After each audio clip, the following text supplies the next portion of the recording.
Assalamualaikum warahmatullahi wabarakatuh. Halo, perkenalkan nama saya Dinda Salsabila Nugroho, mahasiswi Hukum Keluarga semester 3, kelas A. Di sini saya akan menjelaskan atau mereview ulang materi Hukum Tata Negara yang telah saya pelajari selama setengah semester. Terdiri dari 1 sampai 7 pertemuan dan berikut penjelasannya. Pertemuan pertama membahas tentang kontrak belajar dan perkenalan. Lalu pertemuan kedua membahas tentang pengertian, konsep, dan ruang lingkup. Apa yang disebut dengan pengetahuan? Pengetahuan merupakan apa yang kita ketahui lewat panca indera atau sesuatu yang kita lihat atau yang kita dengar. Lalu ilmu adalah pengetahuan yang sistematis atau ilmu itu lebih tinggi dari pengetahuan. Disebutkan juga bahwa pengetahuan belum tentu bisa disebut ilmu, sedangkan ilmu sudah pasti mencakup pengetahuan secara sistematis. Pengetahuan dapat dikatakan ilmu jika memenuhi 3 indikator di bawah ini. Yang pertama, ontologis atau dapat didefinisikan atau dapat dimaknai. Yang kedua, epistemologis atau mempunyai metode atau pendekatan. Yang ketiga adalah aksiologis, yaitu memiliki kegunaan atau manfaat. Pengertian hukum tata negara. Apa yang disebut dengan hukum tata negara? Hukum tata negara adalah sekumpulan peraturan hukum yang mengatur organisasi negara, hubungan antar alat kelengkapan negara, baik secara horizontal maupun vertikal, serta kedudukan warga negara dan hak-hak asasinya. Hukum tata negara sendiri mempunyai istilah internasional atau yang disebut juga dengan constitutional law atau state law. Hukum tata negara itu mempelajari atau mengkaji tentang organisasi negara baik secara vertikal maupun horizontal, hak asasi manusia juga. Lalu ruang lingkup hukum tata negara yaitu mencakup organisasi negara, pembagian kekuasaan dan hubungannya, struktur pejabat negara, dan sumber hukum tata negara sendiri mencakup 6, yaitu hukum internasional, peraturan perundang-undangan berupa undang-undang, PP, perjanjian, dan lain-lain, lalu hukum adat, jurisprudensi peradilan, kebiasaan ketatanegaraan atau constitutional convention, dan yang terakhir adalah doktrin ilmu hukum. Selanjutnya pertemuan ketiga. Dalam pertemuan ketiga ini membahas tentang asas hukum tata negara. Apa saja yang termasuk dalam asas-asas hukum tata negara? Yang pertama adalah asas negara kesatuan. Asas negara kesatuan mencakup 3, yaitu desentralisasi atau otonomi daerah yang berupa pelimpahan wewenang pusat ke daerah. Selanjutnya ada dekonsentrasi, dan yang terakhir adalah tugas pembantuan. Yang berikutnya adalah bentuk negara. Bentuk negara itu ada secara formal dan ada secara material. Secara formal itu mencakup tentang individualisme atau negara yang membebaskan warga negaranya dalam beraktivitas dan kehidupan negaranya itu bebas. Contohnya adalah negara Amerika Serikat. Yang kedua adalah negara Nachtwachtstaat atau penjaga malam, negara sebagai wasit atau penjaga jika suatu saat peran dari negara ini dibutuhkan. Dan yang ketiga adalah monopoli atau peran negara itu ikut campur sampai ke hal yang detail dalam kehidupan berbangsa dan bernegara setiap masyarakat atau rakyatnya itu sendiri.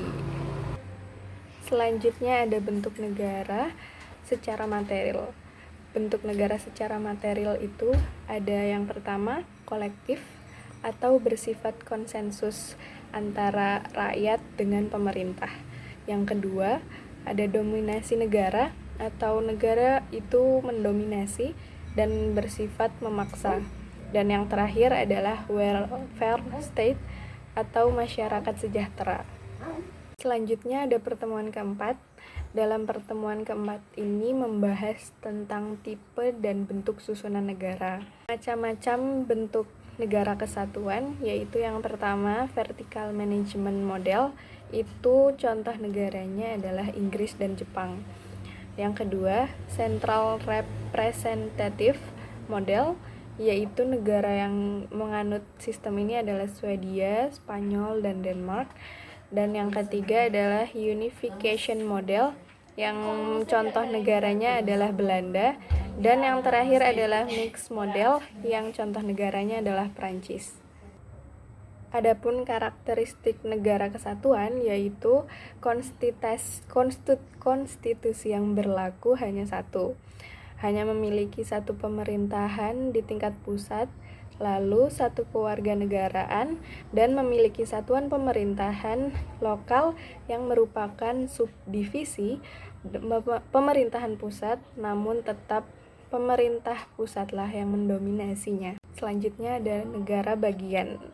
Apa itu negara bagian? Negara bagian itu mempunyai karakteristik berupa ia mempunyai perasaan sebangsa dalam kesatuan politik yang hendak membentuk federasi dan berkeinginan untuk membentuk ikatan yang terbatas. Contohnya Amerika dan Australia. Negara bagian juga memiliki karakteristik yaitu satu wilayah dengan negara yang terbagi atas negara-negara bagian, mempunyai kedaulatan ganda. Hubungan antara pemerintahan daerahnya bersifat koordinatif atau kooperatif. Lalu kewenangan di sana bersifat eksklusif. Dan selanjutnya pemerintah daerahnya memiliki kewenangan untuk menetapkan perpajakan dan kerjasama antar pusat dan daerahnya itu bersifat minimal atau jarang dilakukan. Selanjutnya beralih kepada pertemuan kelima. Dalam pertemuan kelima ini kita membahas tentang bentuk pemerintahan. Yang pertama adalah bentuk pemerintahan. Dalam bentuk pemerintahan itu meliputi yaitu autokrasi, yaitu negara yang diperintah oleh satu raja atau diktator yang kekuasaannya tidak bisa diganggu-gugat. Yang selanjutnya ada oligarki, yaitu pemerintah yang dijalankan oleh beberapa orang atau kelompok tertentu yang berkuasa. Yang ketiga adalah negara monarki, yaitu berbentuk kerajaan dipimpin oleh seorang raja atau kaisar. Yang terakhir adalah republik, yaitu berdasarkan kepada kedaulatan rakyat. Ada anggapan menurut Aristoteles, yaitu bentuk negara monarki merupakan bentuk yang sempurna, dan pada saat ia berubah ke bentuk negara despoti atau tirani, ia akan berubah menjadi bentuk kemerosotan.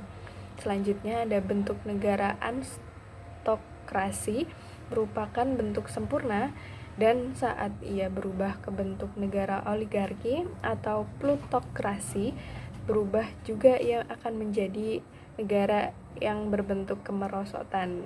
Selanjutnya ada bentuk negara politeia, ia merupakan bentuk sempurna, dan pada saat ia berubah ke bentuk negara demokrasi, ia bisa berubah menjadi bentuk kemerosotan. Misalnya ini dilakukan pada negara Yunani. Selanjutnya ada siklus teori. Yang pertama adalah monarki, yang kedua tirani, yang ketiga aristokrasi, yang keempat oligarki, yang kelima demokrasi, dan yang keenam itu oklokrasi.